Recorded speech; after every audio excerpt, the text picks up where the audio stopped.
राधे राधे। आप सभी भक्तों को ज्येष्ठ मास, अधिक मास, पुरुषोत्तम मास, लौंद मास, तारीख 11 जून, दिन गुरुवार, परमा एकादशी की बहुत बहुत हार्दिक शुभकामनाएं, बहुत बहुत बधाई हो।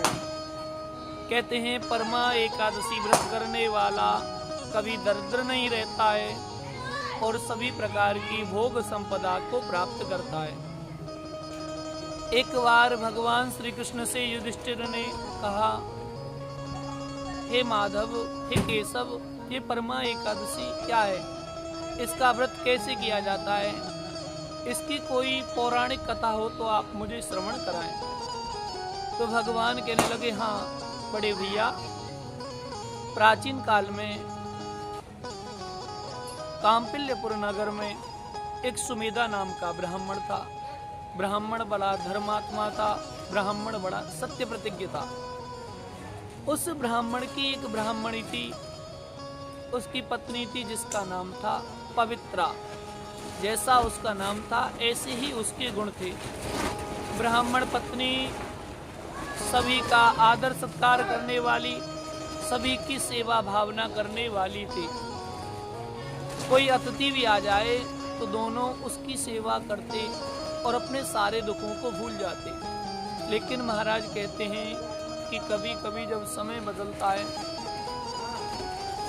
तो जो हमारे प्रारब्ध कर्म हैं वह आकर हमको घेर लेते हैं। इन्हीं प्रारब्ध कर्मों के चलते वे दोनों बहुत गरीब थे। और तो और महाराज, ऐसा सुना जाता है कि कभी कभी तो वे बेचारे दोनों बिना जल के, बिना अन्न के ही सो जाते, एक दो दिन गुजार देते, लेकिन अतिथि को कभी अपने द्वार से भूखा नहीं जाने देते थे। एक बार सुमेधा ब्राह्मण की पत्नी पवित्रा ने कहा, स्वामी, ऐसे हमारा जीवन निर्वाह नहीं हो सकता। क्यों ना मैं कहीं जाकर कोई काम देख लूं जिससे मुझे कुछ पैसे प्राप्त होंगे, उससे हमारा परिवार भी चल जाएगा। तो कहने लगे ब्राह्मणी, हे देवी, आप कहे तो उचित रही हो, लेकिन मेरे होते हुए अगर आप कार्य करने के लिए जाओ तो ये उचित नहीं है।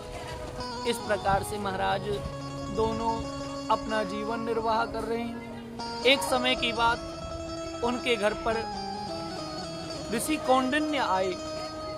दोनों ने कौंडिन्य ऋषि का बड़ा आदर सत्कार किया, बड़ी सेवा की, उन्हें भोजन प्रसाद कराया। अब दोनों, जब ऋषि ने कहा, मैं आपकी सेवा भावना से बहुत प्रसन्न हूँ, मैं आपसे बहुत प्रसन्न हूँ, आप मुझसे कुछ मांगिए।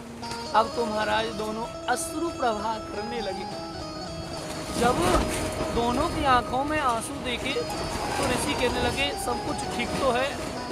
कहने लगे, महाराज क्या बताएं, हमारे ना जाने से कौन से कर्म हैं जिसके कारण हमें खाने के लिए निवाला तक प्राप्त नहीं है, पहनने के लिए वस्त्र प्राप्त नहीं है, उपयोग सामग्री के लिए धन प्राप्त नहीं है। अगर इस दरिद्रता से हमें छुटकारा प्राप्त हो जाए तो ऐसा कोई उपाय बताइए। अब उन दोनों की ऐसी सच्ची श्रद्धा भावना देखी तो ऋषि भी दुखी हो गए। कहने लगे, मैं तुमको उपाय बताता हूँ। और कौंडिन्य ऋषि ने कहा कि 32 महीने में, जो अधिक मास में, लौद मास में, कृष्ण पक्ष में, ज्येष्ठ में जो परमा एकादशी आती है, अगर आप दोनों सच्ची श्रद्धा भावना से इस व्रत को करते हो तो अवश्य ही आपको सब कुछ, आपकी जो कामना है वह पूर्ण होंगी। और तो और अगर इस व्रत को करोगे तो आपकी यह दरिद्रता भी दूर हो जाएगी और जो आपने जाने अनजाने में कोई पाप किए वह भी तत्क्षण नष्ट हो जाएंगे। कौंडिन्य ऋषि की यह बात सुनी और दोनों ने, अब महाराज को समय व्यतीत हुआ, परमा एकादशी आई। दोनों पति पत्नी ने बड़े आदर सत्कार के साथ परमा एकादशी का व्रत किया। दूसरे दिन पारण किया। पारण करके भगवान के चरणों में अपना जीवन समर्पित कर दिया। हे प्रभु, अब जो ऋषि ने हमें उपाय बताया वो हमने कर दिया, अब इससे आगे हम कुछ नहीं जानते। अब तो महाराज भगवान उनकी ऐसी सेवा भावना से प्रसन्न हो गए और भगवान ने उनकी सारी गरीबी को दूर कर दिया। अब तो महाराज वे अपने घर में सुख से रहने लगे। उन्होंने सभी प्रकार की भोग सामग्री प्राप्त करके अपना जीवन निर्वाह किया। अंत में